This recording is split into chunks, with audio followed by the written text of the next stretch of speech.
তাদেরকে বাধা দেওয়ার জন্য শটগান দিয়ে গুলি চালাচ্ছে এবং এই মুহূর্তে আমরা পুলিশকে লক্ষ্য করে ইটপাটকেল নিক্ষেপ, হাতাহাতি, ধাওয়া পাল্টা ধাওয়া।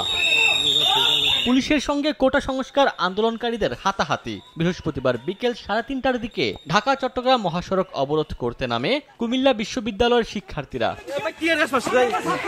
কোটবাড়ি এলাকার আনসার ক্যাম্পের সামনে এলে পুলিশ তাদের বাধা দেয়। এ সময় শিক্ষার্থীরা ইটপাটকেল নিক্ষেপ করলে পরিস্থিতি নিয়ন্ত্রণে পুলিশ টিয়ার শেল ছোড়ে। এতে 4 পুলিশ সদস্য ও 5 শিক্ষার্থী আহত হয়।